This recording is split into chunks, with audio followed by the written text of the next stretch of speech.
Welcome to We Read It One Night, the podcast where two sisters giggle and gossip over romance novels. This episode, we're squealing over Olivia Waite's The Lady's Guide to Celestial Mechanics, which has a sexy STEM sapphic falling in love with her hot, older, sewing sapphic lady friend. Listener, they were roommates. Here you go.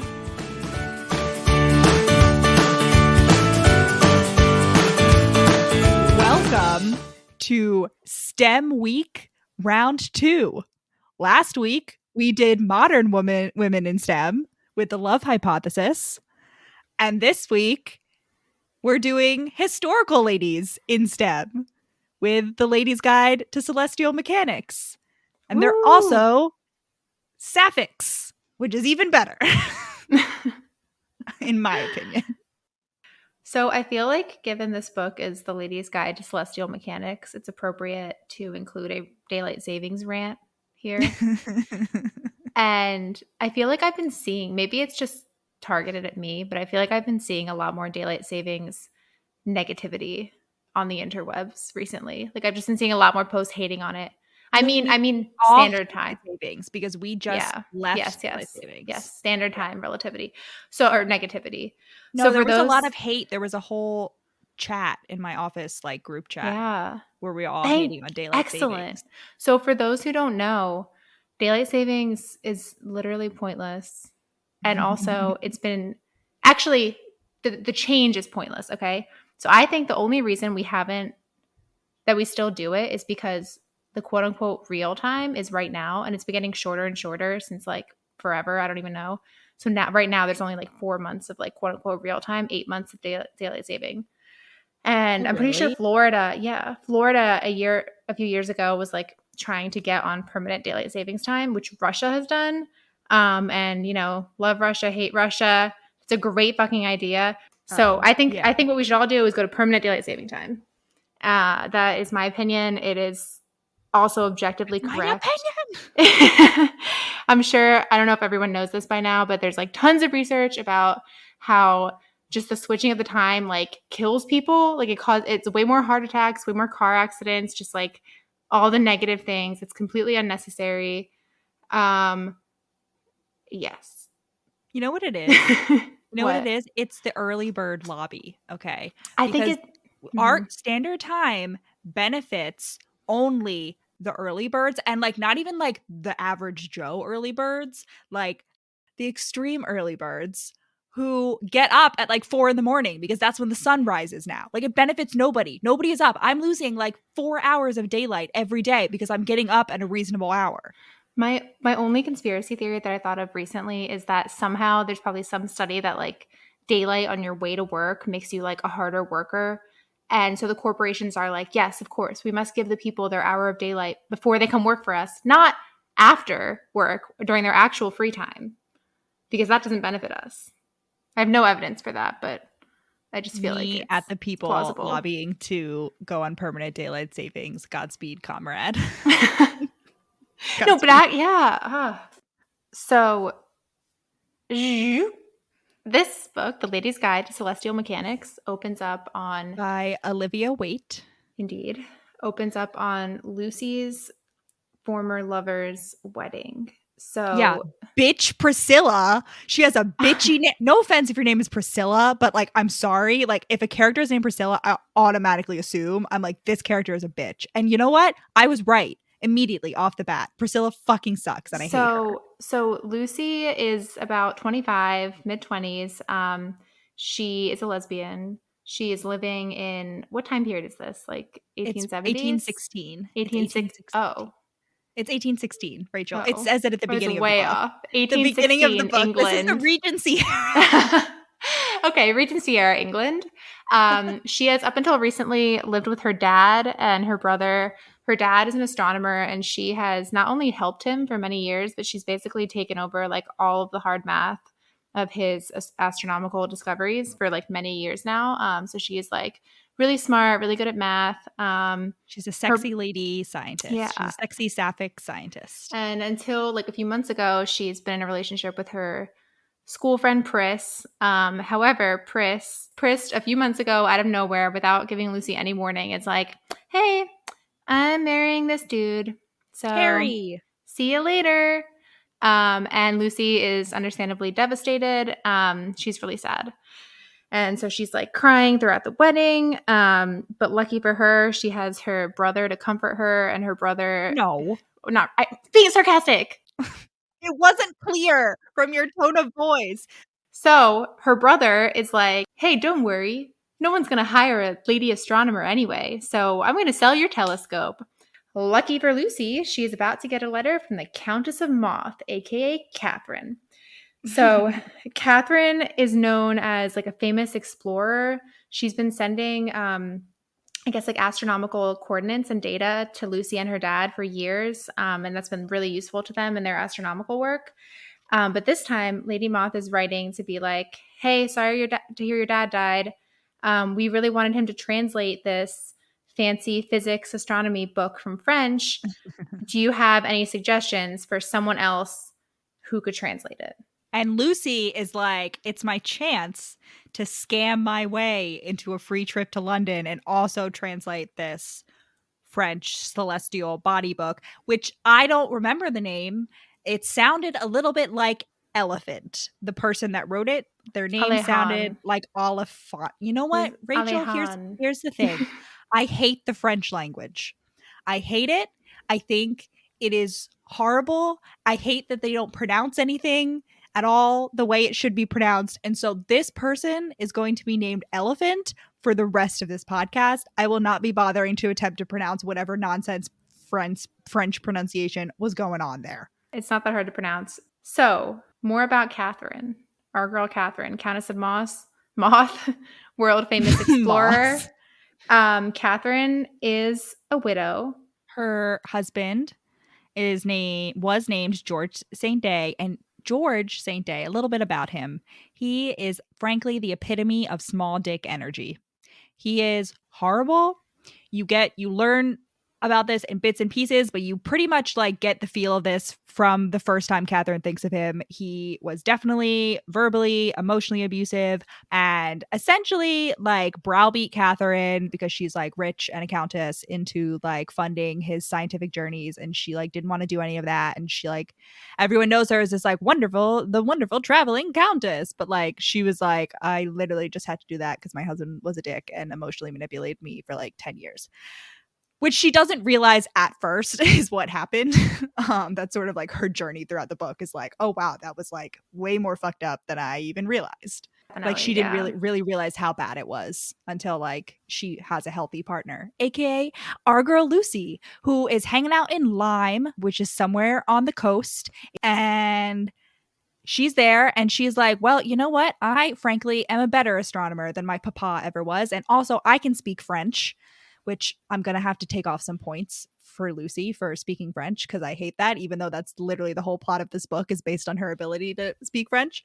So she's like, I am competent and I'm going to go to London and meet Lady Moss in person so that she can't reject me. So she's going to use the power of social awkwardness to weasel her way into translating this book. It is moth though, right? Like the fluttering insect. Yeah, moth. Yeah, not moss. Something that's really cool about Catherine Lady Moss is that she has Moth.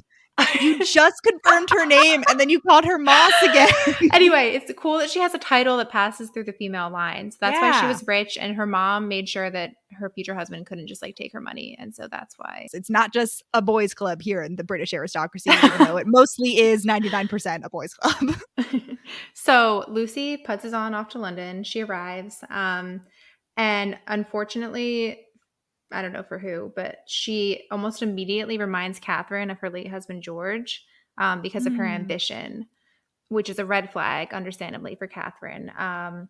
She did not like being dragged everywhere and being completely tied to science day or night to the complete exclusion of anything that she would have preferred to do. And so when Lucy's like, I can translate this even though, you know, I'm not a man and I just love science, Catherine is like, I see that gleam in your eye. I don't know about this.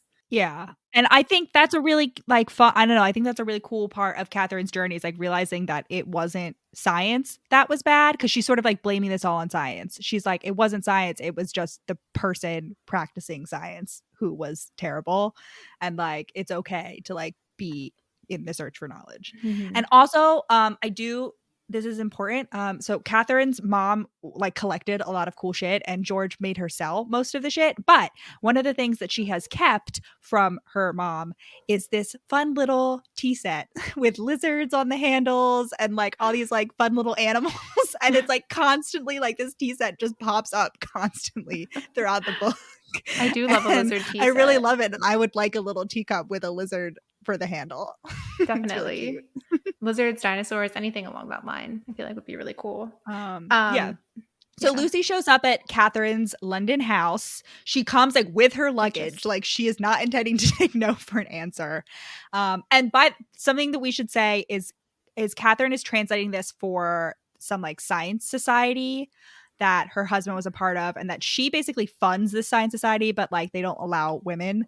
And they are the ones who are trying to get this like elephant celestial body book translated. And so Lucy's like, I'll just stay with like one of the members of the society. And Countess is like, bless my Regency heart, like you can't stay with a single man, like you have to stay with me, of course. And then Lucy, like we switch to her perspective, and she's like immediately like, wow, I'm like really turned on by this like hot older woman, because Lucy's like 25 and Catherine's like 35, so there is a significant age gap. But it's like Catherine is like, oh my god, who is this like intelligent person who I'm a little bit scared of because she reminds me of my ex-husband, but also she like doesn't give a fuck about the patriarchy and the fact that she's a woman who wants to do STEM. And then Lucy's like, oh my god, I'm so aroused by this like cougar, it's amazing. So Catherine agrees to let Lucy stay with her for a week until they can go to the Science Society dinner and try to convince head science guy, whose name is going to be Holly, to work for him. And so that first night they like have dinner together, and we find out that Lucy is definitely not over Priss, her former lover who got married.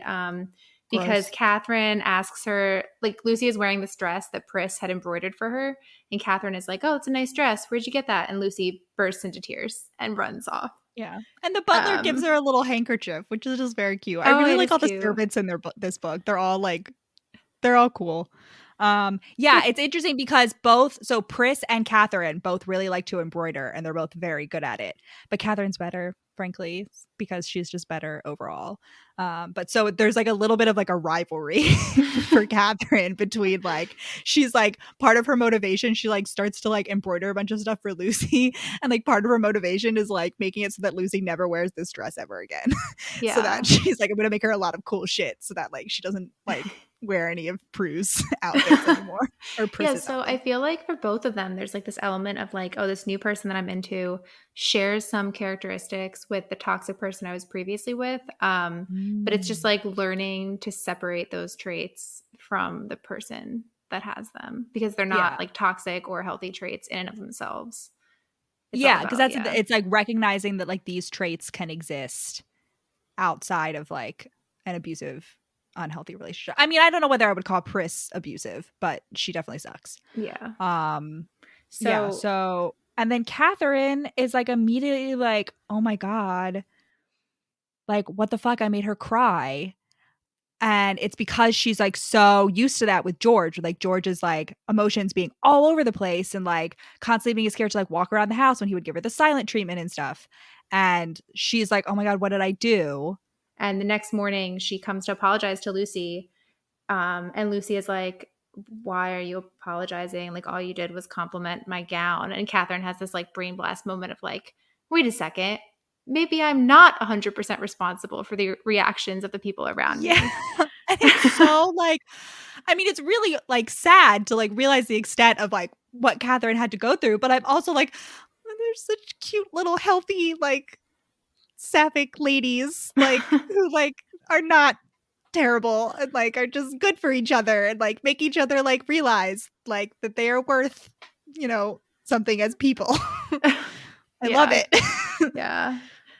And Catherine is also like, Lucy hangs out in the library a lot. And the library was George's domain before he died. So like there's several scenes in which Catherine like is going up to the library door and she's like has her hand on the doorknob and she's like trying to listen for like what's going on inside, because like that's how she determined like what George's mood was. And so she's constantly like catching herself doing that for Lucy. And she's like, wait, I don't have to do that anymore. And she's also constantly like, this is my house. Like, why the hell am I being so scared of people in like my house? And yeah, it's just beautiful to watch that growth. Definitely. Somewhere around this time, Catherine has a thought, like she's like watching Lucy like write or something, and she's like, "Oh, I wonder what those hands would feel like on me." But then immediately she's like, "No, get back in the closet with the other thoughts like that." No, she's literally like, well, I'm just going to take those thoughts and put them in the drawer that I've been putting them in for like the past 20 years. And I'm like, Catherine, you can come out now. It's okay.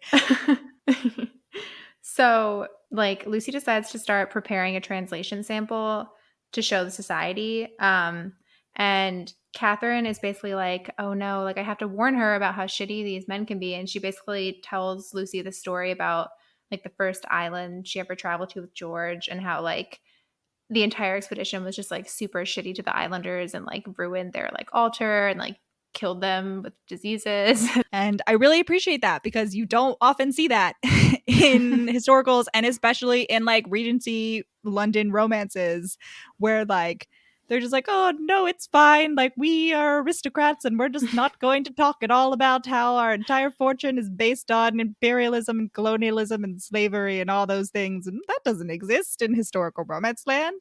And Olivia Waite was like, oh boy, does it. Guess what? Everyone's complicit. Yeah.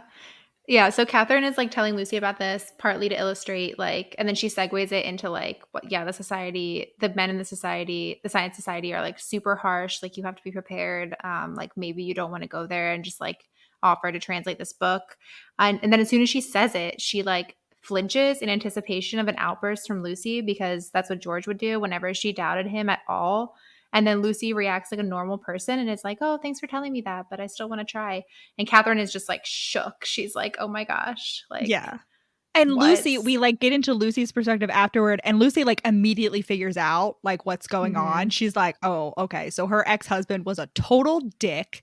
And now my mission in life, in addition to translating this science work, is also to bring this like hot potential sapphic countess out of her shell.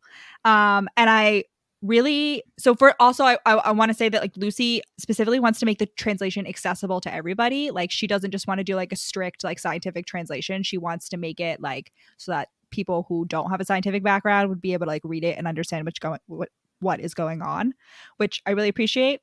I also really like the sort of like the role reversal in terms of like their relationship and like traditional historical romance, because I feel like historical romance is very, very often like the hot titled man who's like a little bit older, and like the woman in like her late teens, early 20s, and like she's inexperienced and he has to teach her the ways of like sexiness and love. And like this is the opposite. It's like the young, like Lucy's sort of like the young ingenue who like knows exactly what to do with her fingers and mouth. And like Catherine is like, oh my god, I've only had like 2 really shitty like sexual partners in my entire life and they've both been men. But it does bring me back to the rule that there has to be at least one person who's inexperienced in historicals, almost always, except for with Destiny's Surrender. Sure. Yeah. Although to be fair, it is implied very heavily. I don't think it's ever specifically said, but it is implied very heavily that Catherine has like masturbated and stuff. So at the very least, like she knows what her clitoris is. Is it? I missed that. At one point, it definitely describes Catherine as like they're having like some sort of encounter, and Catherine is like, oh, it's like so much better than like when I put my hands down there or something. Like Maybe, Catherine's definitely masturbated. Okay, sure. So the next day is the big society dinner. Lucy wears the Priss dress again, and Catherine is jealous. And so Catherine gives Lucy a shawl of her own embroidery skills that she can wear over Priscilla's dress to cover Priscilla's embroidery with Catherine's own embroidery. And the battle of the like embroidery of the French knots is like amazing. Yeah. The battle of the backstitching. So they get to the society dinner, and Catherine says hi to her quote-unquote aunt, who isn't related to her, but who lived at their house, at her and her mom's house, for the last decade of Catherine's mom's life. So as soon as I heard that, I'm like, oh, all right. They were just best friends who lived together for 10 years. The bosom friends, like, yes, they regularly expressed they loved each other in letters, but they were just friends. Like, nothing gay going on here at all. Yep. And we also meet Mr. Hawley, who is the president of the society and a real dick. Yep. So Mr. Hawley, once the dinner's going, he gets up and he's like, all right, we must decide who will translate this sacred manuscript. And he's like, we have two contenders. We have the bitch-ass nephew of one of our biggest contributors, who does not look very excited about this and definitely does not speak French or know any math. However, we must consider him. And then the other contender is Mr. Frampton. So Mr. Frampton is, I believe that he's supposed to be Black. He's definitely a man of color. Mr. Frampton he's chill. I think his dad's like a musician, but he's a scientist / mathematician. And he's like Mr. Hawley's candidate for the translation. Because Mr. Hawley likes to like not groom in the pedophile way, but like groom in like the mentor way. I just picture, so he's really into carnivorous plants. And so I just picture him as like some kind of like carnivorous, well, obviously all spiders are carnivorous, but a spider just like weaving his web and like trying to like catch as many flies in his web and make sure that like he can always pull the strings from the society, so that like science, because he believes that like science needs to be curated and just like only progress in the direction that he wants. So after he's finished announcing those two guys, Catherine is like, hello, I have another person. And he just like ignores her. And then Mr. Frampton is like, oh, Catherine has someone to suggest too. And so Mr. Hawley is forced to like actually let her speak. And Lucy has brought her translation, like she's translated like the introduction or whatever. And she's brought it to the dinner to show everyone. So she has like proof. So they don't like, because she knows that they're going to like challenge her. And she brings the pages there and she's like, look, I did the pages. And Mr. Hawley looks at the pages and flicks those puppies right on the floor. And he's like, I don't have time for that shit. You're a dumb woman. And then some of the other loser boy scientists that are also at the table, who are also old white men, are like, are their brains even developed enough to do science? Let's debate that. He goes on this whole thing and he's like, yes, are they smart enough to do it? But the next question is it good for them to do it? Should we be encouraging them to leave the house? Let's have, and so Mr. Hawley is like, yes, all right, moving on. And then Catherine, in her like first moment that we've seen her really standing up for herself, she's like, all right, well, you know what? You're not getting my half of the funds anymore, bitch. Like, you needed my money. And if you're going to treat my girl Lucy like this, who I definitely do not have romantic feelings towards, then we are out. Just best friends. Nothing else going on. Yep. We're leaving because you're not going to disrespect my girlfriend. And by that, I mean girl who is a friend in this way. Bosom buddies. And Aunt Kelmarsh, who has been forced to take notes, just more examples of like sexism in the society. She's just like watching from the table and she's like, you go girls. Like, she's like raises her fist in solidarity, not literally, but like as they storm out. So they leave and Lucy is naturally really upset in the carriage, and Catherine like comforts her and she's like, hey, listen, why don't you just translate this whole book on your own without the society's backing? I'll like financially back the entire thing. We'll find a publisher. We're going to do this. Yeah. Catherine's basically like, listen, I'm rich and I'm powerful and I'm better than those losers. So I'm going to sponsor you. Also, stay in my house, winky face. Yeah. Like, just stay here for like 6 months and live with me while you translate. And the sexual tension in this carriage ride is so strong. I mean, like literally from the moment they've met, I've been going like kiss, kiss, kiss, kiss, kiss, kiss, kiss, kiss. So remember that handkerchief that the butler gave Lucy. This is going to be relevant for this little side plot. That's like honestly completely pointless, but I still don't hate it for some reason. I actually love it. I really like this side plot. It's not relevant at all, but So Catherine basically sees this. Lucy gives Catherine back the handkerchief and she's like, can you please give this back to your butler and tell him thank you? Catherine looks at it and she's like, wow, this is actually really nice embroidery. And she tells the butler and he's like, oh, yes, it was my daughter. She was recently hired as a maid here. And Catherine is like, ooh, we must promote her. And so she talks to the housekeeper about promoting this housemaid named Eliza to a lady's maid so that she can put her embroidery to good work. And the housekeeper is like, oh, well, she's really new. So that like might discourage the other girls because they, seniority. And also it might look like nepotism because they might think that, her dad, the butler, like that's the only reason she's getting promoted. And like on the one hand, I get that. Catherine is like triggered by that. And she's like, you want to hold her back just so her dad doesn't look bad. But like also like nepotism is a real thing. And like, would it be fair? I guess it's like a merit like versus seniority argument. That's the thing. Like, on one hand, it's like a girl power moment for Catherine where she's like rebelling against like what people expect of her, like what's the like proper thing to do, but she like takes it a little bit too far in this case. So this is just like Catherine trying to test out her boundaries of like, okay, what does it feel like to actually stand up for myself, but like in an appropriate way, like not in a way in which I'm like, fuck all y'all, I'm gonna do whatever I want and not listen to anyone's advice from people who know better. Because her housekeeper arguably does know better about like how to like hire servants and run a household than Catherine does, because like that's her literal job. She's the housekeeper.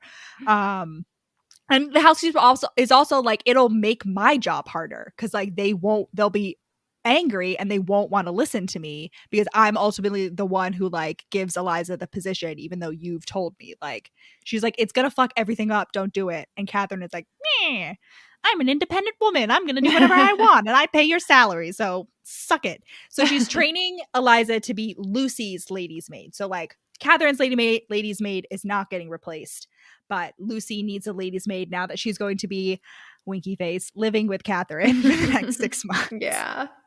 So I think the next thing that happens is that Aunt Attleboro, is it Attleboro? Addlemarsh? Marsh-Attle? Kelmarsh, yes. Aunt Kelmarsh. I was like, who the fuck are you talking about? I don't remember this Kelmarsh is like, hey girls, come on over. I got a surprise for you.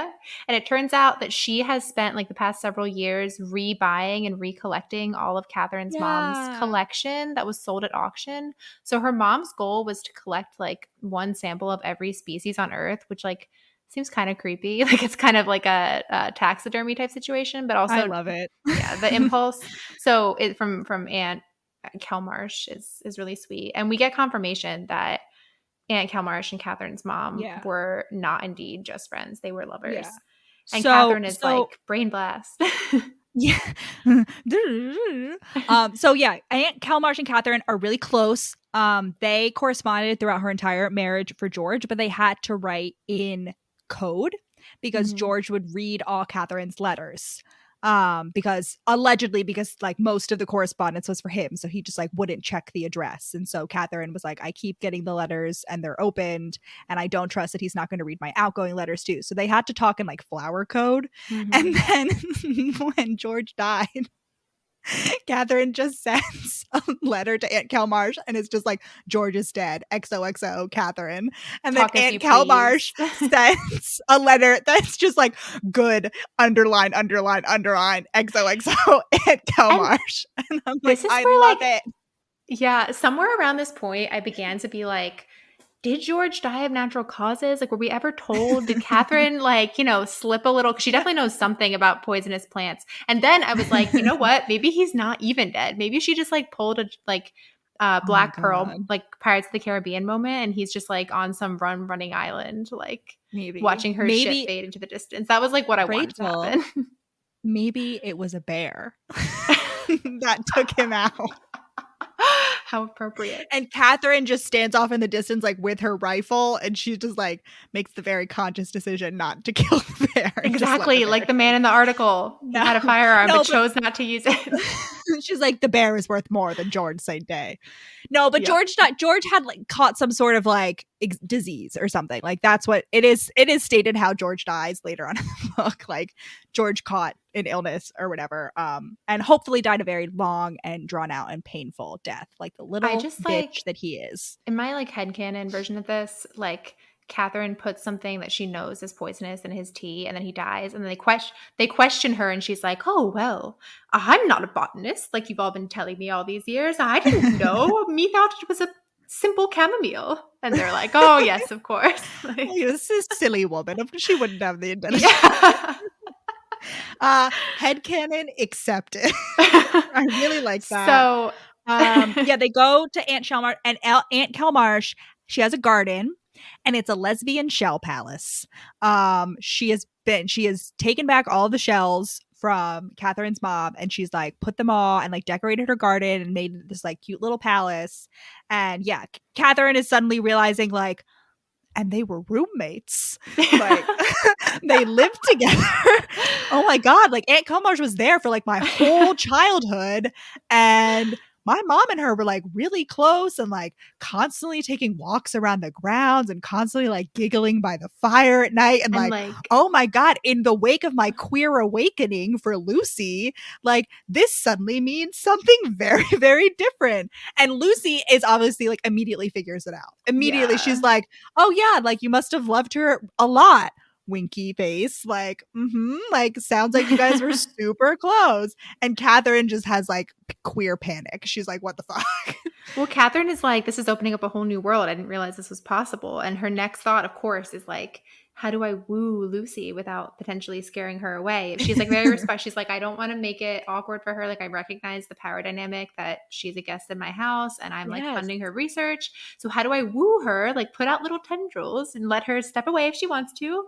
And she's like, of course, the solution. I must make her a galaxy shawl. Yeah. She makes her like, I'm picturing just like a modern galaxy pattern. Like at first I thought it was a dress, which would have been 10 times cooler. No, she is. She makes her a bunch of embroidery outfits. She literally sits down and sketches out like 10 different embroidery dresses for Lucy, as well as a shawl and as well as a bunch of other outfits. And it's like Catherine is like, my seduction technique will be embroidery. And listener, it works. I'm here to tell you that it works. Meanwhile, while Catherine is having this, oh my god, how do I seduce Lucy, like panic, Lucy's sitting over here like, oh my god, she's so fucking hot. Like Catherine is so hot. Like I'm literally writing this book for her. Like I really want to make out with her, but I don't want to scare her away. And then Catherine is just like sitting there with her little embroidery, and I wrote down this quote because I think it's very cute but also like funny. She says, stitch after stitch after stitch, as if each one were mending a tear in Lucy's heart to help her get over Priss and get under Catherine. And so finally this all comes to a head and they kiss, and Lucy asks first. She's like, yeah, she's like, is it okay if I kiss you? And Catherine is like, yes please. Yeah, yes, thank you. And then they go upstairs. Yeah, because Catherine gives her the scarf and is like, the shawl.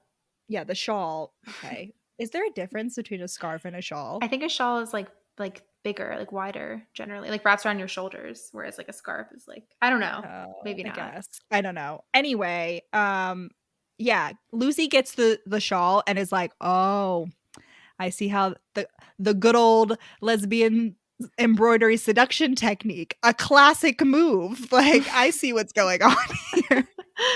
They make out and then they go upstairs to Catherine's room, and Catherine starts to freeze up a little bit because what we've learned through Catherine's internal monologue, and then eventually she does tell Lucy, is that after George, Catherine did have like another romantic partner. She had an affair with a guy for like a year, and he was abusive, but he was into sadomasochism. Like not the sadomasochism wasn't the abusive part. It was just the fact that he like didn't get explicit.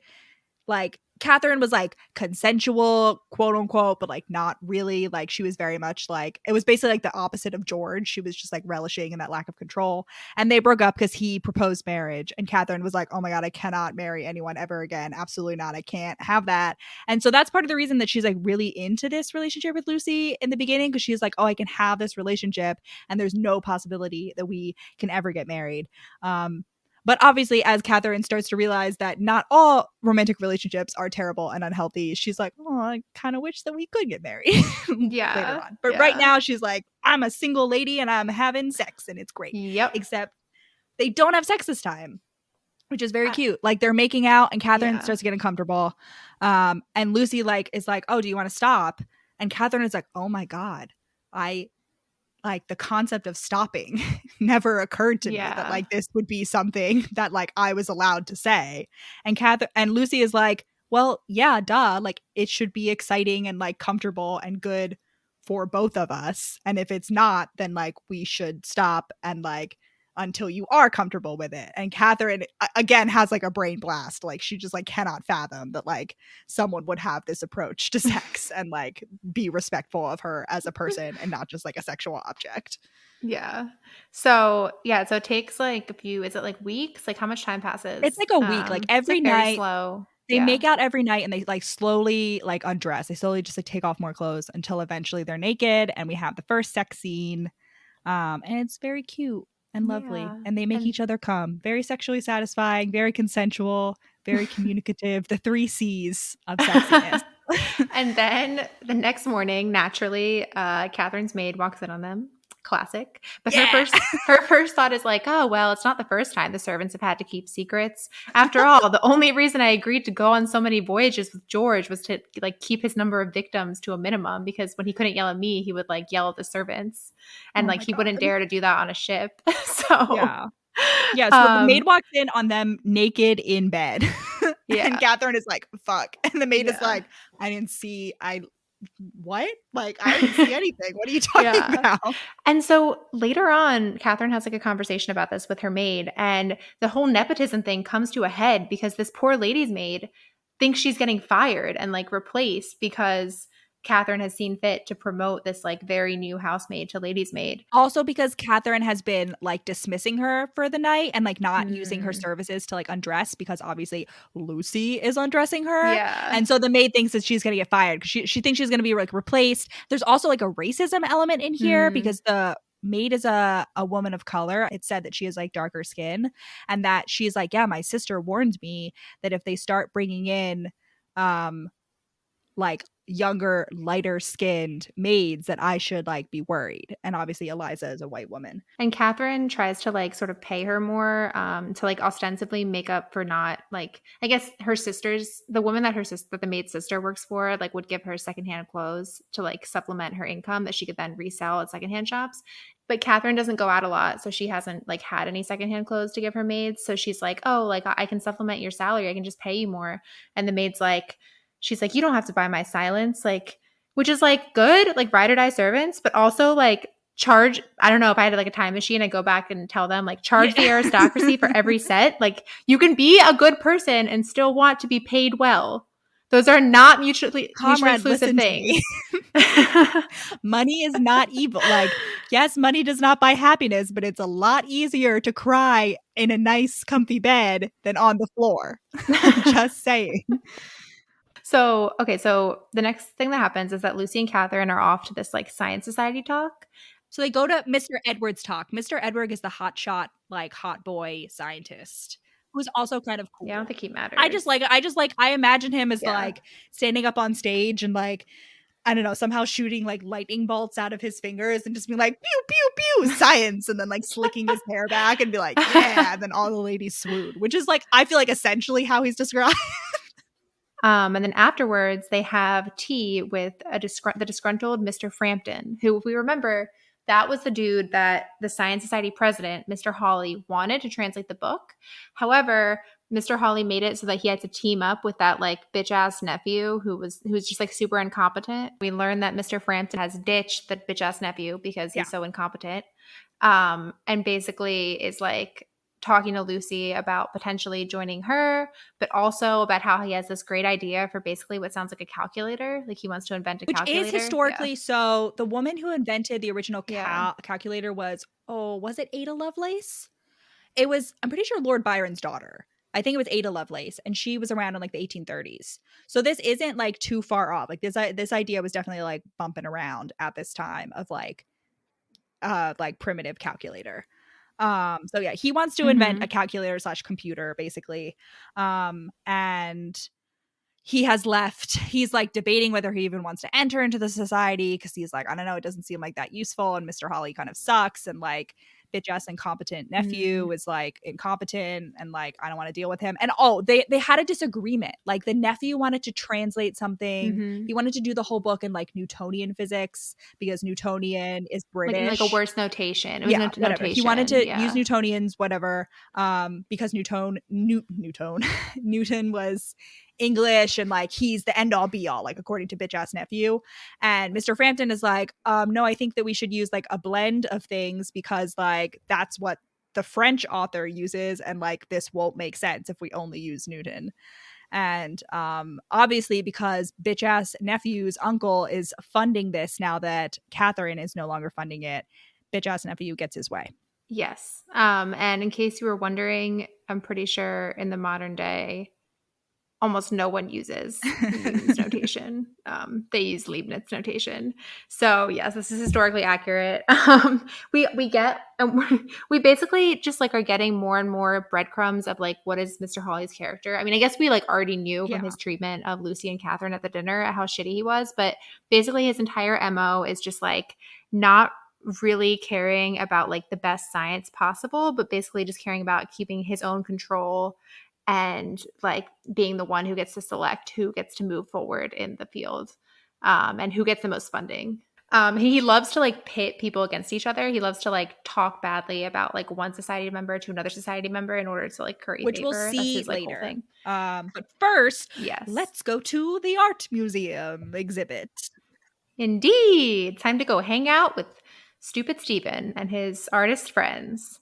Up until this point, Stephen has been fucking around in the country with his art buddies, which honestly like sounds amazing. Like I would please if anyone has a country house and would like to invite me there to just like, except if you're using up all of your family income. Stephen's a dick, but I'm just saying like in the abstract, if anyone has a country house and would like to invite me to go live there for a month and like be creative and not really have to like do anything else responsibility wise, I will absolutely take you up on that offer. No questions asked. So that's what Stephen's been doing. He's been fucking around with his art friends in the country. And now he has come to London for the art exhibition. Lucy and Catherine are going on a cute date, and they find Stephen and his loser boy art friends all debating over this picture of poster boy of imperialism, Lord Elgin, at the Parthenon, ready to steal all the Elgin's marbles and bring them back to the British Museum. And this seems just really fucking dumb. So they're debating whether the painting is done at sunrise or sunset, okay? And they're just like going back and forth for 10 minutes. And Catherine has to step in and she's like, it's definitely sunrise. And they're like, how do you know? And she's like, well, I've been there and I've seen it, so I know. And they're like, wow. However, I know this is like 1816, but wouldn't you still know like the cardinal orientation of the fucking Parthenon? Like, isn't that something that could be pretty easy to find out? And then you just know sunrise is in the east, that's in the west. Not necessarily. What? No, not you just look at a map of Greece and you're like, oh, no. What? Why? Were there no maps? Well, first of all, that wouldn't be easily accessible information that people would just have on hand. Second of all, rich artist boys don't have time for historical research. Like they only have time for inspiration. Anyway, I think this is just supposed to like, because there's this whole thing about like, there's on one hand the whole theme of like who gets to practice science and like what is science, and then there's also like who gets to practice art and like what is considered art and what is considered worth it. And like both of the lessons they have to learn is that like you're an artist. Yeah, like you're a scientist if you do science. And like one of the things Catherine comes to later on is that she's like, it's not like, she's like, yes, science is noble, but like just because you are a scientist doesn't mean you're noble and doesn't mean you're a good person. So like she was like, I always assumed that like George and like all these other dickheads like knew something I didn't or felt something I didn't. And it turns out that like, no, they were just like talking out of their asses and like they did it well enough that I believe them. And so this is also that, but like with art, where it's just these like loser boy artists talking out of their asses about like nonsense, like easily verifiable nonsense. Not even like, oh, why did he use this shade of red? But like, no, like just whatever.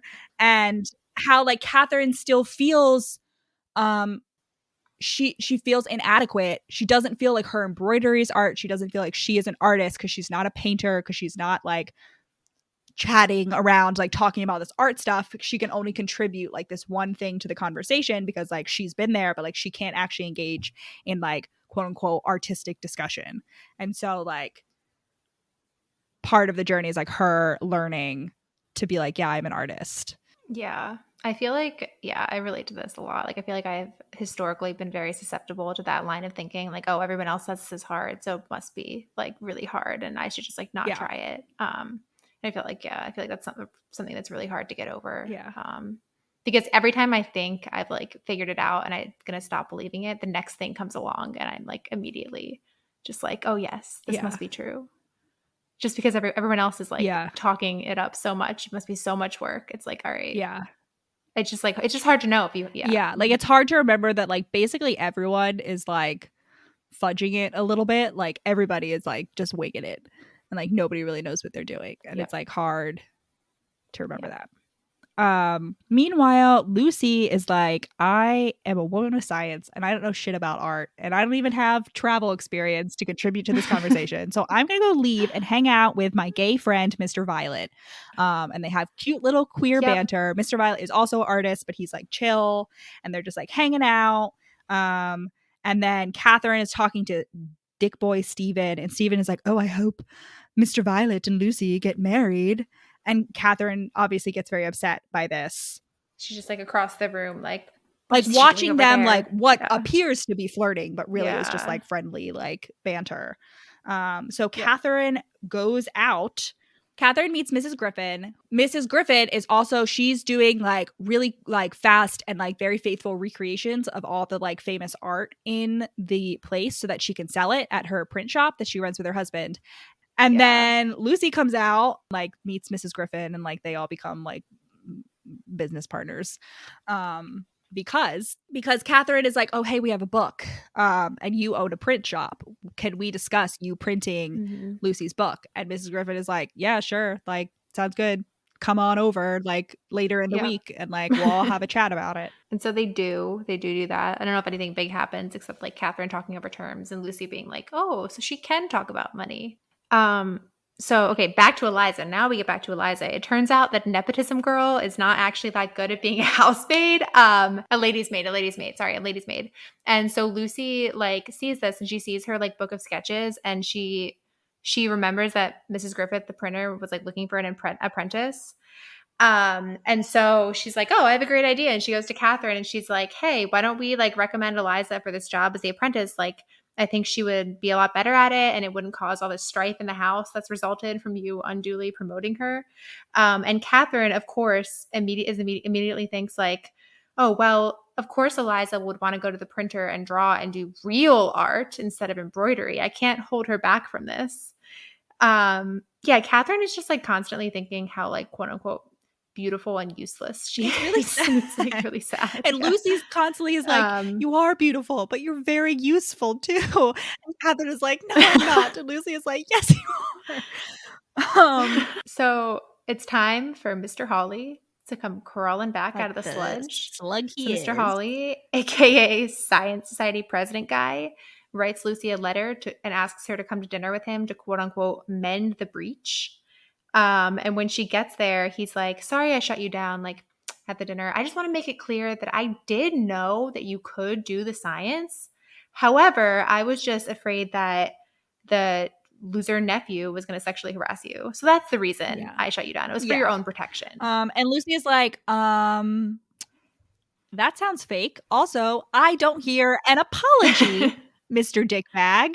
And Mr. Hawley is like, I don't have anything to apologize for that. And in Lucy, he expects Lucy to be like, I know this and I love you. And instead Lucy is like, suck on your Venus flytraps, you big fat dick. I hope they eat your dick, your tiny little small dick energy.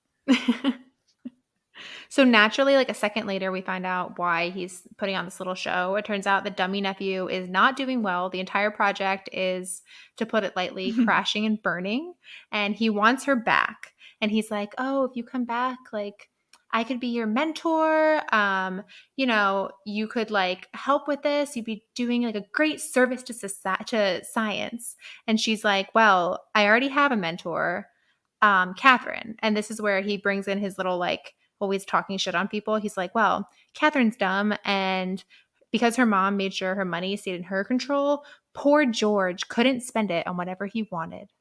And that is just Yeah. like the last Lucy straw sees for right through Lucy. that, and she also has the brain blast where she's like, oh, so like not only was George a dick, but he was a predatory dick. She's like, it must have been so easy when Catherine was like Yeah. mourning her mom, like here is this like rich heiress and he's gonna seduce her and like thinking he's gonna get her money, and then when he didn't get her money, like that's when he became abusive. Lucy asked Mr. Holly, she's like, okay, so like would my name be on your translation? And he's like, well, and she's like, and would I get a higher percentage of the royalties than Dickbag Nephew or Or any any percentage? And he's like, percentage.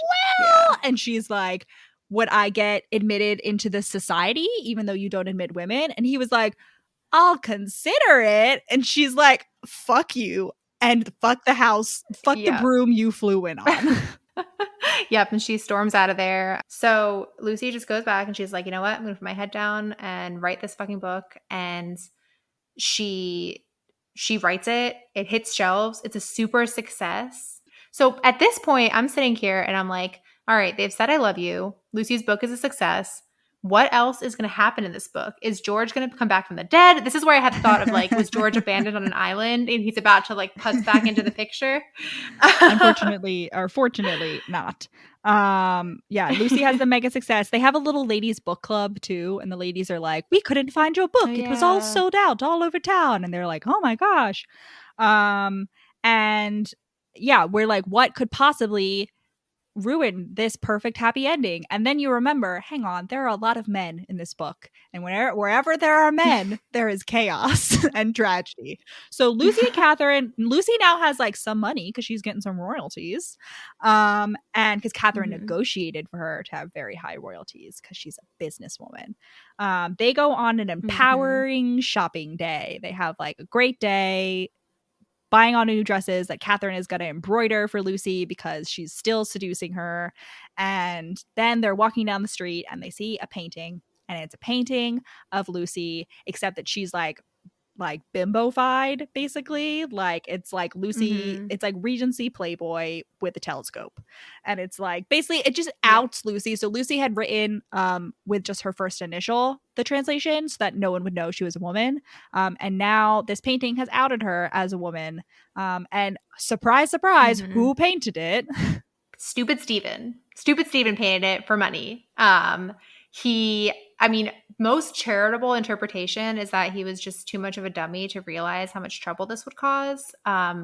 Harshest is that he's just like an asshole who wanted to out her and who was willing to do anything for money.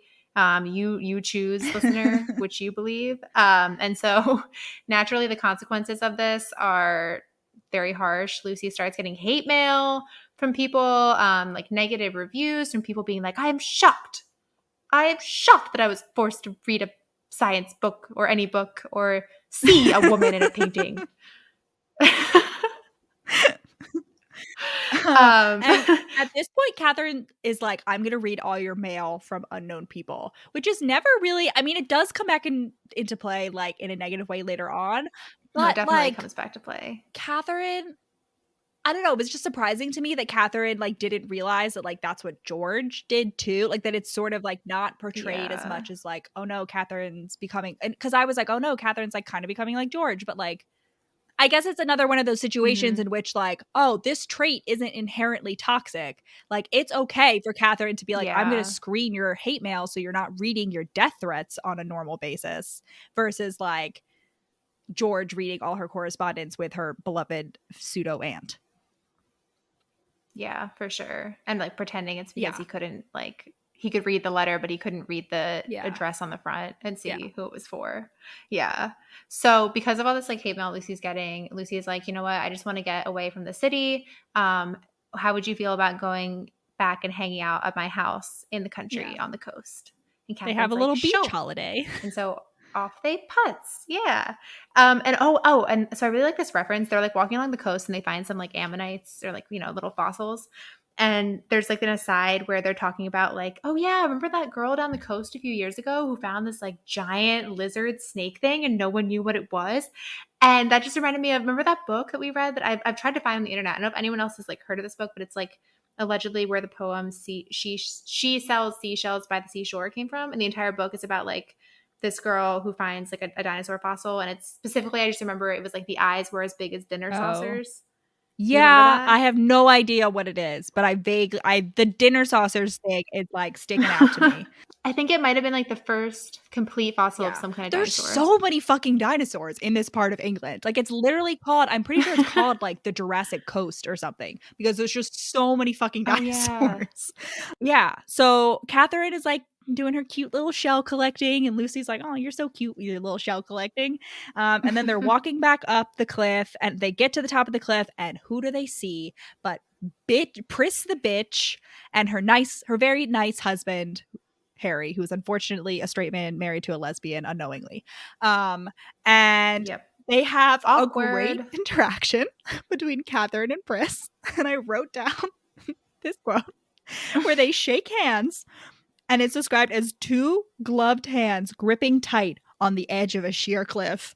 And that was just such like literally happening, but such a mental image of like Catherine that like completing that line where Catherine like grabs Priss's hand and then just yeets her off the cliff. Just throws her like a shot put. And I was like, go, go, go. But unfortunately, Priss remains on the ground and not dead. Yep. And Harry's like, oh, y'all should come out around for dinner sometime. And Catherine is like reading the room, and she's like, oh, maybe not today. Like, sorry, we're tired.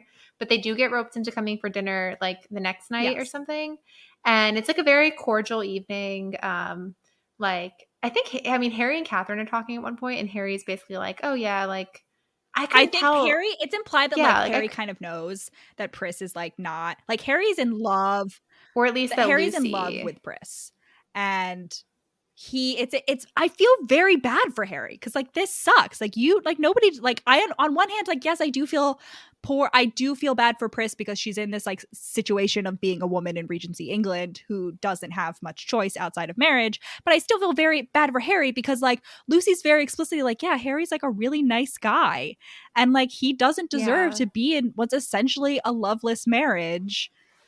And like he kind of knows it. It's implied that like, we don't know exactly the extent to what he knows, but it's implied that he like kind of understands that like Priss is like not totally straight. I feel like he understands that Lucy was like in love with Priss. I don't know like how much he knows about Priss's feelings. Like he's like, yeah, it's like it was probably good for Lucy that she like left town right after the wedding. He's described as like being a little bit sad, but like specifically sad about something in relation to Priss. So I think he kind of like feels that they had some sort of relationship that was more than friendship.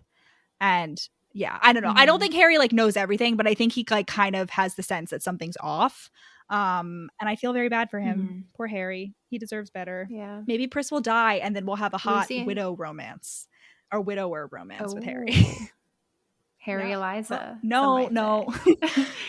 Yeah, so Lucy and Priss, for their part, have like a pretty fun like catch up, kind of mostly just like as old friends. At least on Lucy's part, like she's like, you know, very much. I think at this point, like she's like, I'm over Priss. I am moved on to Catherine. I wish Priss nothing but the best. She did treat me shittily, but I am like ready to move on. And then they have it's finally a clear sky, and dumbass Stephen hasn't gotten around to selling the telescope. So they have a cute little star watching date. They being Lucy and Catherine. They've like left Priss and Harry behind. Yeah. Yeah, they have a cute little star watching date, and Lucy gets like Catherine, like teaches Catherine how to do it, and Catherine's like, oh wow, like this is like actually like not that hard. Like it's tedious and it's a lot of work, but like it's like pretty accessible, and like you made it accessible. And that's when Catherine has her sort of brain blast of like, oh, like science is not some like wild like noble pursuit of inspiration. Like it's just work. It's just like a bunch of calculations and like theorizing and like doing experiments, and like it is not something like that requires some like higher mind that like I'm not capable of. Like I am capable of science, and it's great. And then we transition from sapphic scientists to sexy sapphic scientists who have a little dirty talk scene in which Lucy has to tell Catherine exactly what she wants. And I love these scenes. I love when they happen. I love it. I personally would be so incredibly uncomfortable if my partner tried to get me to do this, but I like reading about them. They have hot sex. They have hot sex, and then they're lying on Lucy's bed, and they look up into her canopy, and Lucy, it's like childhood Lucy's embroidery of she tried to do like the night sky, but it's so bad and you can't tell what it is. And she tried constellations. she tried to do the constellations, and Catherine is like, because like her like governess or whatever was like, maybe you'll try more in embroidery if you're doing something that you're interested in, like the night sky. And then Catherine is like, oh, like, it seems like you tried really hard at this. And Lucy's like, really? Like, it looks like shit. And she's like, yeah, of course. Like, you tried really hard. And like, I bet like someone made you feel like bad about it. And that's why you've like hidden it up here where only you can see. And Lucy's like, yeah, like I used to have it downstairs. And then Stephen and his friend like made fun of it for a whole afternoon. And so I moved it up here. And I was like, Stephen, you are dropping points by the minute. Like, terrible. Hate you. Yeah. In this same, like, this gets Lucy thinking back to like when her and Stephen were kids and like he wasn't an asshole. Like, first, like their dad, the first thing he tried to do was have Stephen have like a tutor to teach him science and have Lucy have her governess teach her art. And then, but like they were like sneaking each other into their lessons because they each wanted to learn the other thing. And so finally her dad was like, ha ha ha, okay, you can both learn both subjects. But then, so Stephen was like chill back then. They were like friends. But then Stephen went off to school and became an asshole. And Lucy's like, yeah, I guess like that's kind of like why I just like took my being bad at embroidery as like, oh, I must be bad at art. And it's like obviously an either or thing. Like you can only do science or art. So I guess that just means I'm a scientist. Yeah. And I mean, Lucy is at no point is she necessarily like, oh, I feel very sad about the fact that I never got the chance to pursue art. But it is like, it's a nice acknowledgement, the same way where Catherine is sort of having that journey of realizing that like art is not this like stringently defined thing and science are not the stringently defined thing. Like Lucy's sort of realizing that as well. So like anyone can do it. Like if you do it, then like you're an artist. Like congratulations. Like if I were to sit down and paint a picture right now, like woohoo, I'm an artist. So Lucy convinces Catherine that she should make like a book of embroidery patterns and print it at the printer, like maybe some botany patterns. And Catherine agrees. And then they go back to London. It's time for them to go back to London. And bitch boy Stephen has come to grovel. And it's actually nice. Like he understands. I mean, he apologizes. I don't necessarily believe that he's fully changed, but he does give a nice apology. And Lucy is like, you're my brother and like, whatever. Like there are still some people who are sending me nice letters. So like what's done is done. Well, he's like, oh, I had no idea it would have such a negative impact on you. And I kind of get that. But then he's also like, yeah, you know, I kind of feel like since dad died, it's been my job to take care of you. And she's like, oh, I do see that he like seems a lot more worried, like worry lines around his face. And he's like, and like, maybe I was a little bit jealous that you were suddenly like so successful. So I'm like, which is it, Stephen? Like, is it that you just like care about her? And like, why do you need to provide for her more money if she's already making her own money? I feel like it's like Stephen feels this like crushing because like the patriarchy can have a negative effect on men, ladies and gentlemen. Where Stephen has this sort of like crushing feeling of responsibility for like now being the head of the family. And like, he doesn't really know how to do that. And now like, but that still like is sort of his sense of purpose.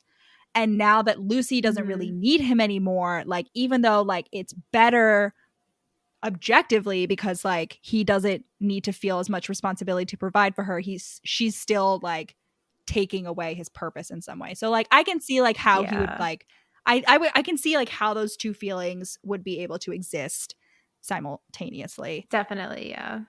They have a complicated relationship. Like he definitely cares about her. He's also super sexist. I mean, jealous. But also like, I don't know. I give him a pass because like, if he were the hero, I would not give him the pass. Like if he were the love interest, I would not. But like, since he's just the dumb brother, I'm like, you know, like you're still living in 1816 England, and like we can't all be. And even the feminists of the time were still like shitty in comparison to like feminism now. Right, for sure. He also warns her. He warns her about like the possibility of having a controlling / manipulative patron. He's basically like, hey, you have this lady Catherine lady now, but just be careful because a lot of patrons, like they'll make it seem like they just want to support your art no matter what, or your science, your work, no matter what. But a lot of times what they really want is to just control you. And so just watch out that the money she's giving you doesn't become tied to her just completely running your life and deciding what you can and can't work on, and who you can and can't associate with, which is valuable advice. Like, I feel like he's right. And Lucy is like, I feel like his advice is right in general, but I don't think it applies to my specific situation. To my hot lesbian lover, Catherine. But then something happens that makes her doubt everything with Catherine, because so Catherine's still reading Lucy's mail, and she's just sort of like doing it like rotely. She's just like opening letters and like scanning them. So she opens a letter and she from Priss.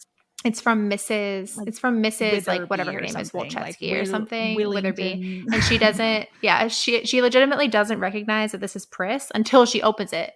At which point she does recognize, but she's like, oh man, it's already open. I can't resist. And so she reads it. And it's like a pretty, what we think is a pretty tame letter where it's just Priss being like, oh, it was so nice seeing you. Like, we should catch up. Like, the next time I'm in town. Like, I'm going to be in town next week. Like, we should meet up. And like, it seems like very inane. But Catherine's still obviously like, oh my God. Like, Priss is like writing to Lucy and like wants to like be with Lucy again. Like, she feels threatened. And like, so then she feels really guilty. And then Lucy comes back and Catherine is like, oh my God, I'm so sorry. Like, I opened this letter by accident.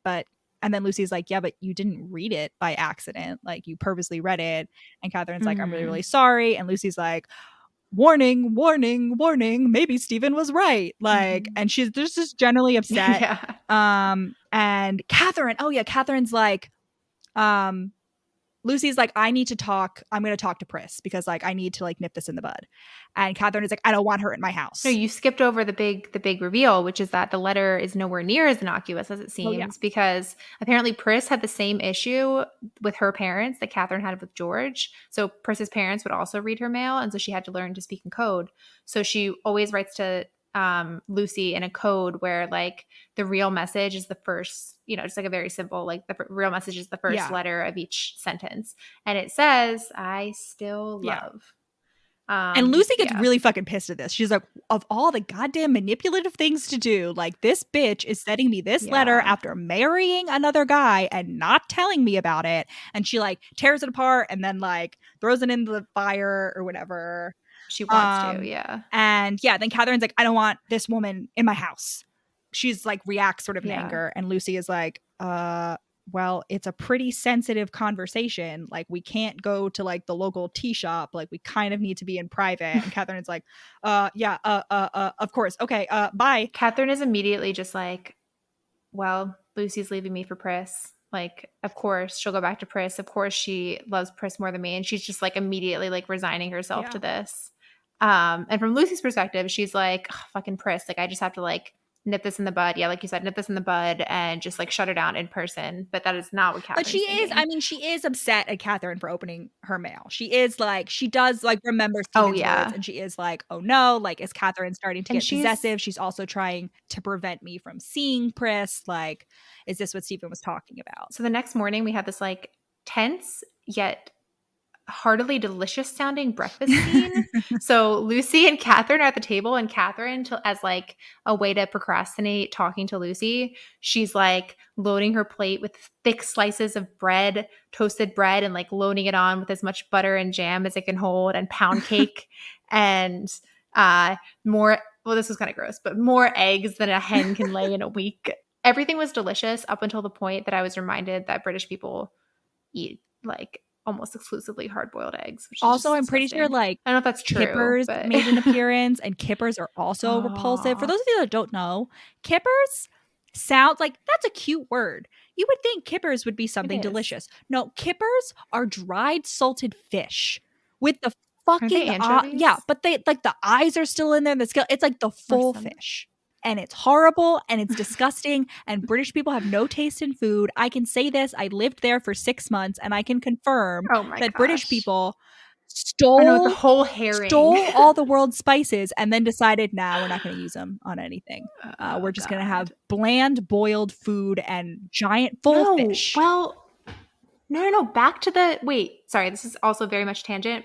and I have not independently fact checked this, but this just like triggered a memory of like some TikTok I saw months ago that again, this could be completely false, but it sounds right. It's like a historical conspiracy theory or possibly historical fact. Anyway, disclaimer aside, apparently what happened is that, so yeah, they were like shipping in spices from everywhere else. And at first the spices were really expensive. So only the rich people could have them. So they were like associated with being rich. But then they got cheaper and cheaper. And eventually like Susie Joe and Jerry next door, like everyone could afford them. And so of course, what were the rich people to do but to become exclusive again? But they just like invented phrases like, this steak is so good, all it needs is a little bit of salt and pepper. That's how we got that terrible heritage that we have today. I still think British people like don't have taste buds because of some of the shit that they eat.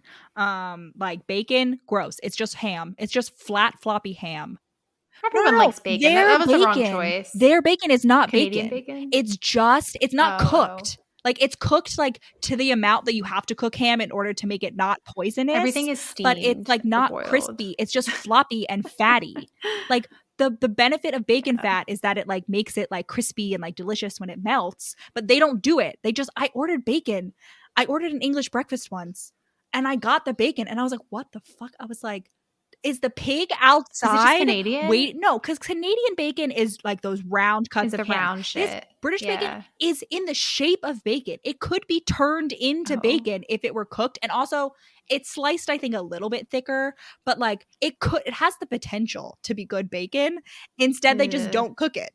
They just don't cook it enough. And I'm like, what is this? This is sad. This is mushy and like rubbery and horrible. Just more reasons to not eat meat at all. Don't subject yourself to crispy bacon, people. It's really good.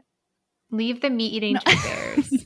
Best. Except for human meat. Don't let bears eat human meat. Exactly. Anyway, the big day has arrived. Lucy, on one hand, is meeting Priss, but first we get Catherine, who is going to sell her embroidery prints, and she has a great girl power moment, and Mrs. Griffin is like, these are really good. And she flips over to these like cool, like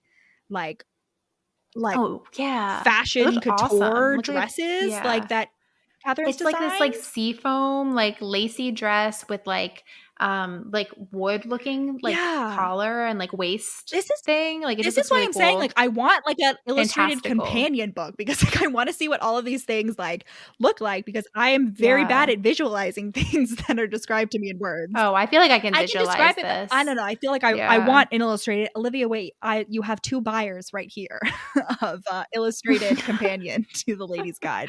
So yeah, Catherine has like she's moment. She's selling her prints and it's great. But she also has this moment where she's like, oh my God, like I've wasted my youth. Like I just wasted my youth on George and like not standing up for myself and not doing what I wanted to do. And I'm like, girl, you're 35. Like, I know.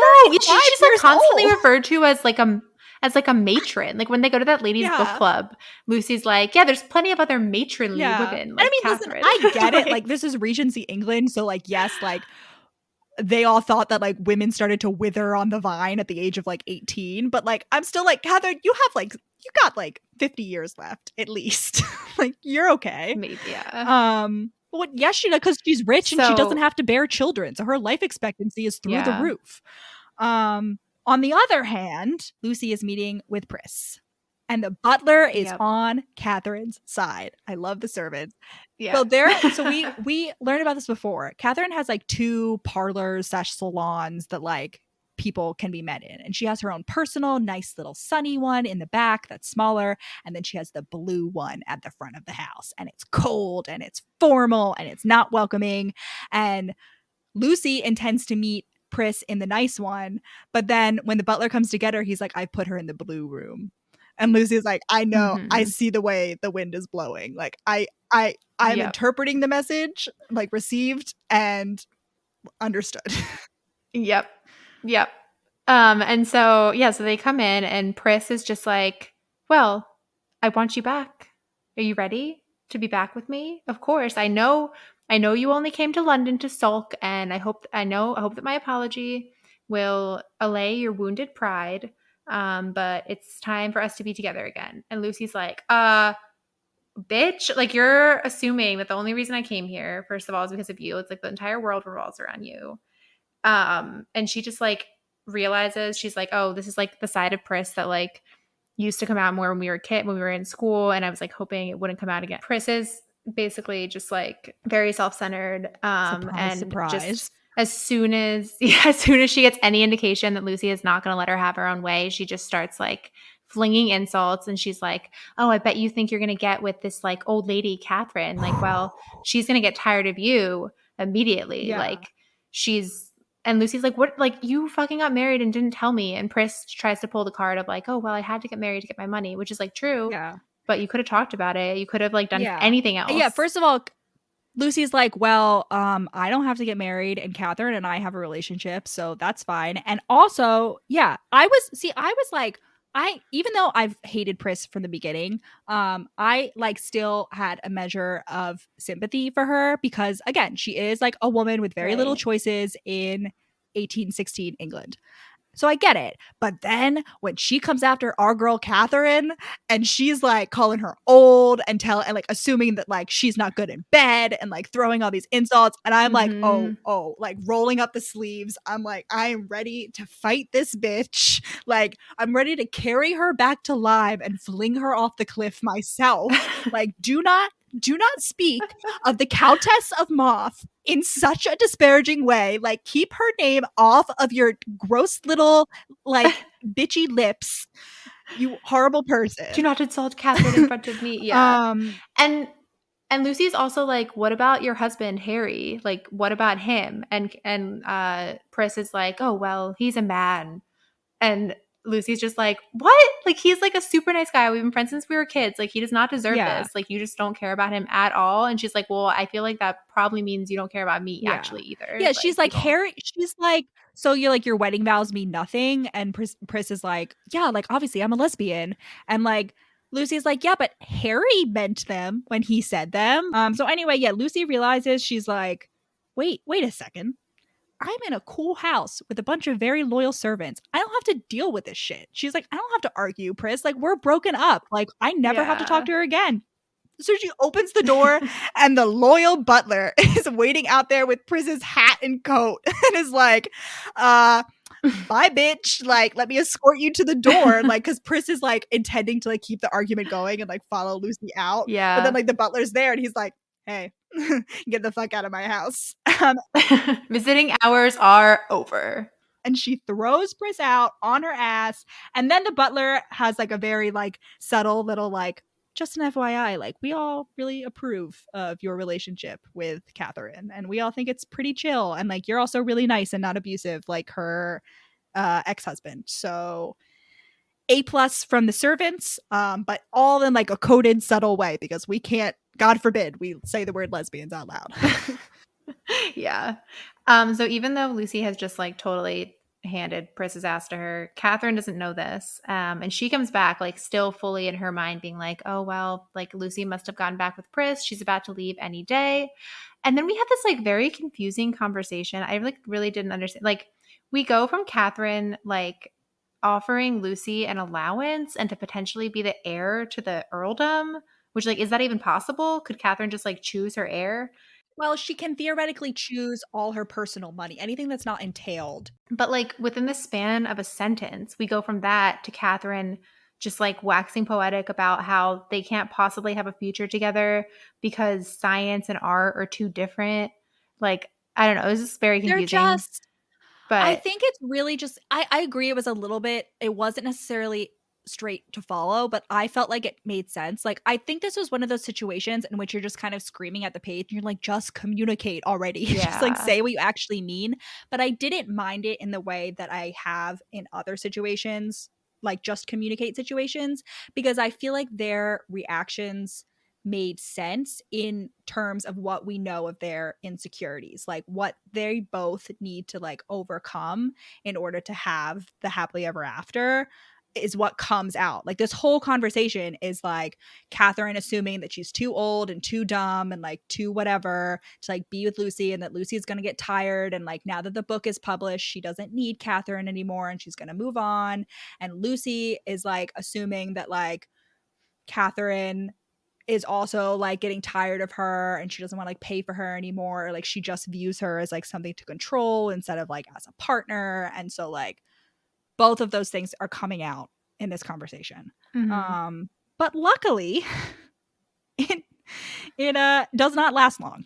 Yeah. It's like a day. They're broken up for like a day. Not even. So like Lucy, I guess that night she's supposed to be meeting, I guess, Mr. Edwards, that like fancy guy, right? Or some society guy who's not a total Hot science dick. man, Mr. Edwards. Yeah. So she goes to the science like hall or wherever they meet.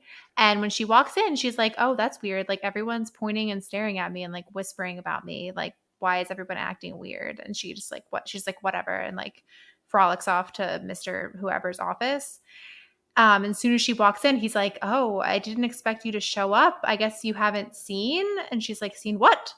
And he shows her the like the Science Society like newsletter, I guess. And the front page is a letter written by bitch ass nephew that was published by Mr. Hawley, science president. And it's like on the probability of the Alejand's translation having actually been previously written by Lucy's dad. And they're basically like trying to throw shade on her and make it seem as if she just like took her dad's previous work and published it under her name.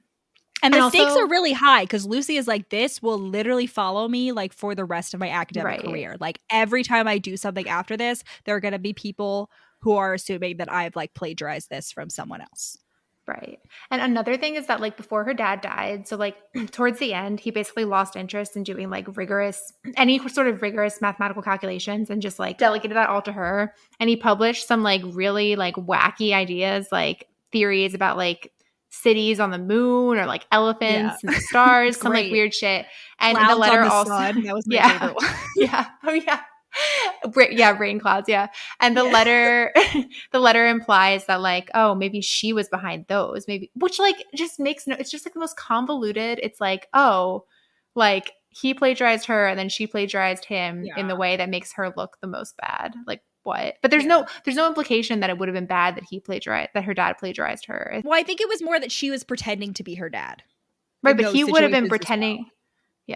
Well, he would have been pretending to be her. Either way. Yeah. I mean, like, it's dumb and mean, but also, like, Lucy's like, they have the backing of this, like, legit society, and I'm just, like, one woman. Like, I know who everyone is going to believe, and there's no way they're going to print a retraction.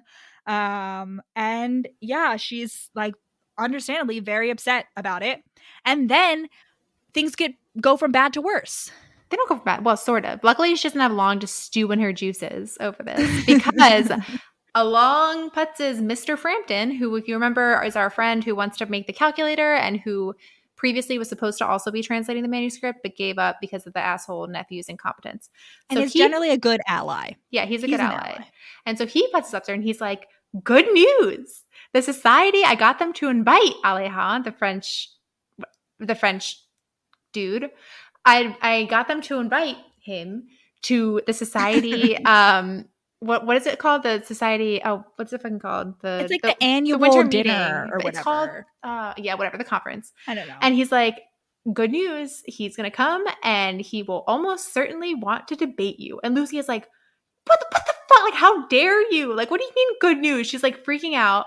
And to be fair, like, Mr. Frampton has spent this whole time being like, hey, you should send your translation to Elephant because, like, you shouldn't be translating this thing without this person's knowledge. And Lucy is just like, she's like, I don't want another man telling me that I shouldn't be doing science, which I kind of get, but I'm also like, Lucy, you're copyright infringement, even though copyright doesn't exist. Copyright it wasn't a thing at this point. I was gonna say, like, how can you not to that extent, no. And especially like France versus England, like the Napoleonic Wars have just ended. Like nobody's going to be enforcing copyright in 1816. But yeah, Mr. Frampton has been egging her. So eventually he's like, yeah, I sent your translation to Elephant. And you're going to debate him. And Lucy is like, what the fuck? Why would you betray me like this? And he's like, don't worry. I have a guess. I'm not going to tell you anything about it, but I'm pretty sure I'm right, and it's gonna be sick.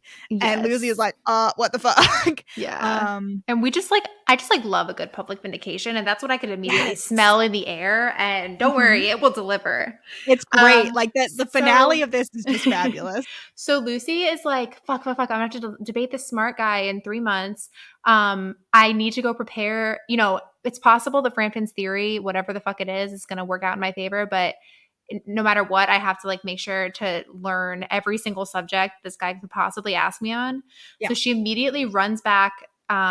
She's like, I know I just promised to move out of Catherine's house, but I got to use the library. So she's like in there at like 3 a.m. thumping around. Meanwhile, Catherine's in bed and she's like, man, my anxiety brain just won't stop thumping. And then like an hour in, she's like, wait a second, that's actual thumping. And I'm not going to lie. For some reason, my first thought at this was like, oh, it's definitely the butler fucking someone. Like it's definitely the butler, the housekeeper. Yeah. Or like the butler's gay or something. Like some kind of, that's what I thought. But no, it's just fucking Lucy throwing books on the ground for what? It's really important. Catherine's going up at the door and she's hearing the thumping, and she does the thing where she pauses again to try to like hear what's going on in the library, which is a trauma response.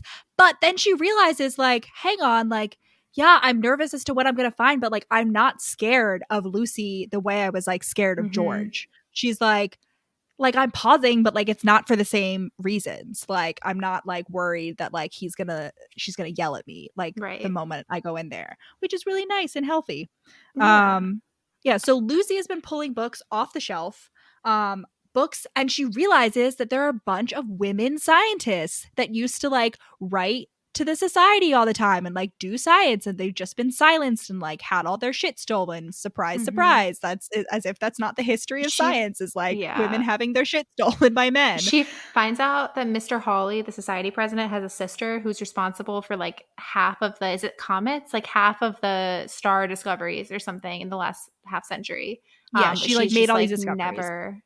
She to Catherine, she's basically like, oh, this whole time, like I thought that I was the first woman to ever try to do this. And like that kind of made me feel better because I was like, oh, if only I can make these men if only I could make them see that I like do have something to contribute. Like then if only I could communicate that, then of course they would just like immediately realize they were wrong and accept me with open arms. But then she's like, actually, but after like seeing all these other women for like literal centuries trying to do the same thing and doing great work but not getting recognized, I realized that this is futile, and what I actually need to do is like reach out to all of them or something. I'm not sure what her like conclusion is from that, but yeah, just like make sure they're not erased. She's like, even if it's just me remembering them, like someone's gonna remember them. And then they like quickly learn to communicate, and like they're like, oh yeah, I was really insecure about this, and then Catherine was like, I was really insecure about this, and then they make up. And I love this makeup sex scene because they're making out, and then Catherine like realizes she's naked, and she's like, what, how did you take off my clothes so fast, like without me noticing? Like, it's you wizard. Yeah. Yeah, and then they have a hot scene on the couch where they have a lot of sex. Like they orgasm like dozens of times. And it's wonderful and just what our ladies deserve. But the next morning, back to business, Lucy informs Catherine of bitch ass nephew's letter to the editor, and Catherine drops the lizard cup and breaks it. The lizard cup gets broken. And I was like, no. But thankfully Lucy's like has a thought where she's like, I'm just gonna move like the turtle teapot like out of the way so like Catherine doesn't break that too. So like thank God at least some of the tea set is saved. But unfortunately we do lose the lizard cup. But then like Catherine is like, I'm gonna support you, like you got this, like I got your back. And Lucy's like, you know, we just basically have like an Elle Woods montage of like Lucy studying and like Catherine like embroidering in the background. And Catherine also shows Lucy her like embroidery book and like all the dresses, and she's like, I'm gonna make these dresses for you. And Lucy's like, oh, I'm so aroused, because it's the classic lesbian embroidery seduction technique. Apparently, yeah. Right. Listen, if some hot like older lady waltzed in and was like, I'm gonna embroider beautifully all of these dresses for you, I would be like, it's like that TikTok. It's like, where your clothes at? Like that's me in that Literally, situation. yeah. I'd be like, what? I'm naked too. All of a sudden, my pants are off. Well, I get it. It would work on me. Yeah. So yeah. So yeah, like you said, like Lucy's frantically studying. And finally we like zoom up to the day before the symposium. That's the word. Up to the day before the Science Society symposium. And Lucy is just like, fuck, I've been spending this whole time like learning everything about physics that I can, but I haven't thought about what I'm going to wear. I only have like one nice dress and it's way too fancy. I'm going to look like a harlot if I wear this gold dress. And of course, she like says this to Catherine, and Catherine's like, soft or sly smile. She's like, well, of course I'm prepared for this. You see that dress bag over there that you were like too absorbed in your work to notice? It's been sitting there for like weeks. Why don't you open it up? And it's like the perfect like science astronomer lady dress. Yes. It's beautiful. Lucy. And again, illustrated guide, illustrated companion book. Please, somebody send me fan art. There must be fan art of it. This is a very popular book. Somebody must have drawn this. And like are these kind of patterns like something that people would have actually worn in the Regency era? Like it sounds so cool, but it's like, would you actually have like stars and like constellations and like comets? I think like some of the more eccentric one. There's some pretty cool, because I've been spending the past 2 years like saving Instagram posts of like historical dresses, like, and organizing them by year. And there's some pretty like intricately embroidered Regency things. The problem is that a lot of those dresses probably would have been reused and like restyled. So like they don't necessarily survive in like their Regency era form. They would have been like, the fabric would have been repurposed for other things. So a lot of them just don't exist anymore. They exist like in bits and pieces in other dresses. Where are the illustrated guides? I don't know. Olivia Waite, please. Illustrated guides through history. We would all be better for it. Somebody do this. So the next day. So they fast forward and they're at the symposium, and Mr. Frampton comes all over with his best friend Elephant, who is she's old hot black woman, which is amazing. Yep. Alehan, elephant, fine, elephant, I cave. Elephant is a woman, not only a woman, she's a person of color. Not only that, she's like at least 50. She's been working for 50 years, like at it for 50 years. So she's old. And she's a marquis. And she somehow survived both the like Red Terror and Napoleon. She's like, yeah, I've just been like hanging out in my chateau doing science this whole time. She like, hung out with Voltaire. Yeah. Right? We get that her mom was like also a scientist.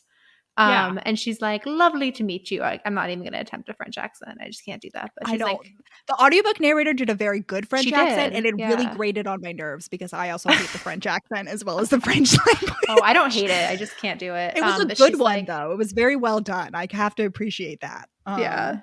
She's like, lovely to meet you. And Lucy has this thought where she's like, wow, like I can't believe after all of this, like I just did not even occur to my little pea brain that Elephant could be anything other than a man or white. She's also like anticipating. So the society has invited Elephant to give a talk, and then also to give, well, what they think is a man, like him, a like honorary membership, like to invoke him into the society. And Lucy's sitting there like, oh, they're about to get owned so hard. Like, this is going to be so fucking great. And I'm sitting there like rubbing my hands together, like can't wait for the public owning. I do want to point out that at this point, like when Catherine, Lucy, and Elephant were all talking, I was like, threesome? Like, no, it's more like it? No. It's more like potential partner for Aunt Kettlemarsh, or I already forgot her name, but Kettle something. Okay. Consider this. Foursome. Oh my god. Kelmarsh incestuous is though. Not biologically related. Yeah. Catherine is like, oh man, like in an alternate universe, she could have been my stepmother. So like it's a very mother-daughter possibly relationship. Aunt Kelmarsh. I'm also, threesome is still on the table for me. I would very much like that. So Lucy, Anyway. so at the dinner while Lucy is like rubbing her hands together in anticipatory glee, she's seated next to bitch ass nephew, and he's like, "Oh well, it's such a shame that you like."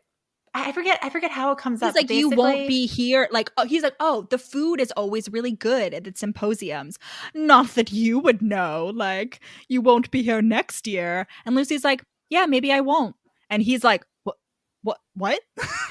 yeah. Well, no. What I'm what I'm referencing is like he basically like is trying to like score points on her by like implying that she plagiarized her dad. And Yeah. she's like, oh, well, the society is really good at weeding out plagiarizers. Don't you know about Lord Dean, who was like kicked out of the Yeah. Oh, society in yeah. 1783, and Lord Mean, who was kicked out in like 1802? And then she like tips her glass at him and she's like, yeah, we do keep a good rein on plagiarizers around here. And he's just like sputters and like can't like finish chewing his food and like Yeah. He's like, fuck. Anyway, he's totally owned. We get a nice little private owning with bitch ass nephew. And now the public owning begins. Mr. Frampton introduces Elephant to Mr. Hawley, and Mr. Hawley is immediately like, turns like white as a ghost. And he's like, fuck. Like, we invited a woman of color to come to talk at our symposium. Like, shit. And then after dinner, Elephant and Lucy have a little women in STEM power moment where like they have like a really productive discussion. And then Elephant is like, Lucy, what would you do if there was a mistake in your work? And Lucy's like, well, like, if I told you that I found a mistake while reading your translation. yes. Go ahead. And Lucy's like, well, I like that would suck, but like I would own it and I would try to like reprint a corrected version like as soon as possible. And Elephant is like, well, there was a mistake. And the whole audience is like, like munching their popcorn like furiously, like watching this because they think Lucy's about to get destroyed. And then Elephant was like, it was my mistake. Like, I realized upon reading your translation that I wasn't clear and that I did it. And everyone was like, and like the popcorn goes flying and like everyone's shocked and all the men are like swooning because they don't understand how these women can be so intelligent and competent and like respectful. And Elephant's like, and so I will be issuing a reprint of the French version. Yes. And Lucy will translate, and also Lucy's going to translate all my other books. Suck on that, Mr. Hawley.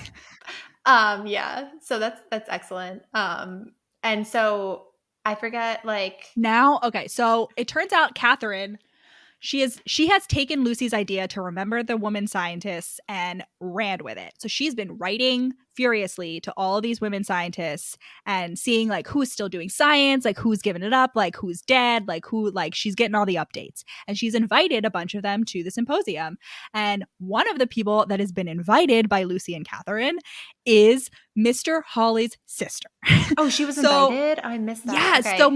So Mr. Hawley goes up to Lucy and he's like, I guess I had to eat my words. And Lucy's like, yeah, you got owned as shit. But guess what, bitch? I'm coming in for round 2. Because guess who else? She was like, have you spoken to your sister recently? And he was like, we don't have a good relationship. And she was like, is it because you wouldn't let her join the Science Society? And he's like, blah, blah, blah. And she's like, maybe you should apologize to her, dick. And then up appears Miss Hawley being like, hello, brother. Like, and then like, I want to push you off the stage, but instead we'll have a conversation.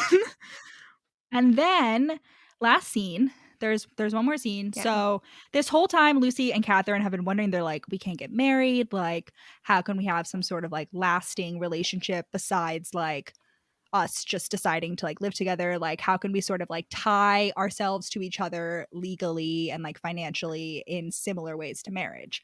So our little business ladies have essentially a Regency lesbian marriage and they go into business together to support women in STEM. And they basically just like open a fund to like publish and like nurture women in STEM, which is lovely.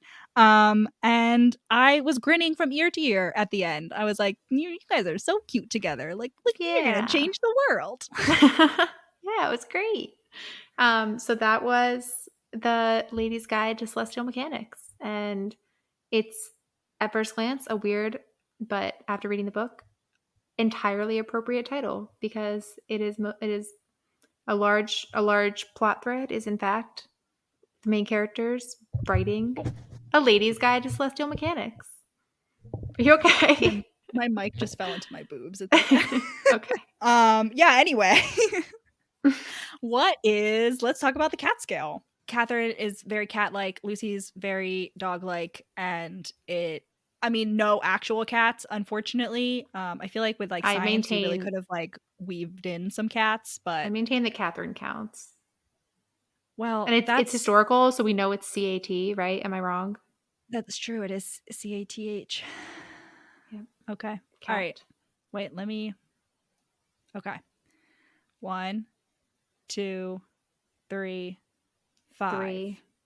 Oh, interesting. Oh, we got a 4 out of this. Yeah. Right. I feel like it was not heavy on the cat, but still a little bit more. There was still, I feel like, some cat presence.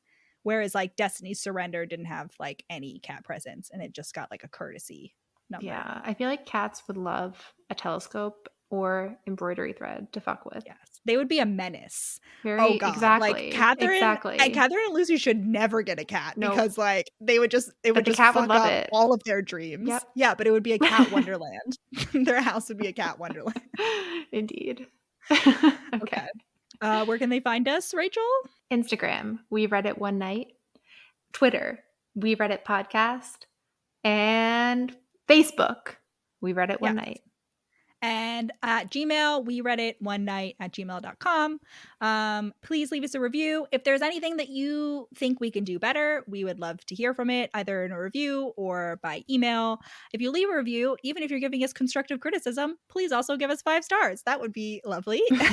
And leave your recommendations for what book we should do next. And we will add it to our handy dandy spreadsheet and eventually do it someday. And don't forget to download and follow. Yes. Thank you. Thanks for listening. Meow meow. Godspeed, comrade.